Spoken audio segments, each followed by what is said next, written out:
Here we have an Elite dev diary talking about multiplayer in Elite Dangerous. What you're seeing here is live gameplay footage captured from a PC. You're seeing two of us flying live, if you like. I'm flying the ship ahead. Igor, the lead programmer, is flying the ship that we've got the camera attached to. Now, this pursuit, I'm not fighting back. Igor is actually trying to kill me, but obviously being fairly gentle because we want to be able to show some of the things that are going on.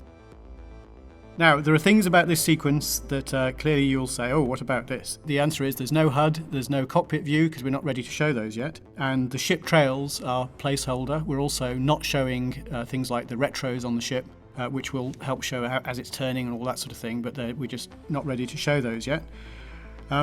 Also, there's no sound, so you've got to listen to me rabbiting on. So, the other thing I wanted to talk about that is how the multiplayer works. So what you're seeing here is two players working across a network effectively, but also you can choose who the players that you might meet are. There's been some mention of that already on the FAQ on Kickstarter. But the idea is you can create your own groups. So it can have a group with just friends, or you can play entirely alone, or you can decide to have a free-for-all and play with everyone else who wants a free-for-all, which can be huge numbers of players. You can also choose essentially the rule sets of the game you want to create. So one of the problems with online gameplay is this one of griefing, where someone who's got an advanced ship just attacks everybody. It's trying to find a way to avoid that. Now, we have lots of strategies for that without simply not having it in the game, because of course the police will come, people get a bounty on their head, so others will attack them. Now, I think that will be self-balancing, but we have a lot of other ways up our sleeve. And for those players who really just want to head down, have a single-player experience, they can also do that. Now, there's another thing here that I want to mention, which is damage models. In original Elite and Frontier, the ships either blew up or they didn't. In Elite Dangerous, we plan to have damage models. So what you see here in the insert is a picture of the insides of an anaconda. What you will see here, once the sort of smoke and debris all subsides, because you'll see things spewing out when it's in the game from this hull, and also the odd cargo canister which you can scoop up, even from a ship that's not destroyed, because a ship, even with this level of destruction, would still be capable of flying.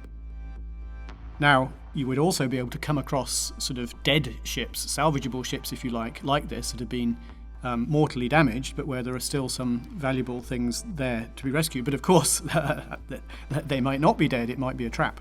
But that's all. That will be all part of the gameplay. And of course, you would be able to get such damage repaired. What you'll be able to do is see in the hull, you can see into the interior, so you'll see that the richness of how the ship is sort of put together, if you like. There's another thing that you'll see in this video, for those who are watching, is there's a heat mechanic concept where as you maneuver more and more rapidly, your ship gets hotter and your ship gets more visible on radar from the distance because it's giving out a whole load of infrared. What this means for combat, if the combat goes on too long, other people will start coming in because they'll see you from long range. And that mechanic, well, apart from the fact it should make dogfights get sort of more interesting, and also from a third-person point of view, you see a dogfight happening, you'll want to go over there and join in because it's likely the two ships will sort of be at a lower state than they were before. And so that is not fully implemented yet, in the sense you don't see this thing flaring, but you can see some of the panels in the ship lifting up to create cooling, and that's what's being shown here. Now, there's another thing you'll see here, which is the weapons. I'm sure you've noticed that the weapon's only firing from the left. That's because this ship only has one hardpoint equipped. Each ship type has multiple hardpoints, and you can choose, with the corresponding weight cost, what weapons to equip on there, whether it's lasers, whether it's projectile weapons, as you see here, whether it's various types of missiles. We have a lot more different types of ordnance than in the previous games, and that gives a lot of variation in the game. You know, you obviously have continuous and pulsed lasers, because we'd have to do that anyway, which essentially have no flight path but go directly to the target.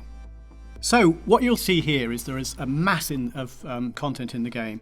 For all of those on Kickstarter, I'd also like to give a heartfelt thanks to all of those who've pledged, but whoops, hit an asteroid there. All of those who've pledged, and those who haven't pledged yet, it will be a great ride. Come and join us. Thank you.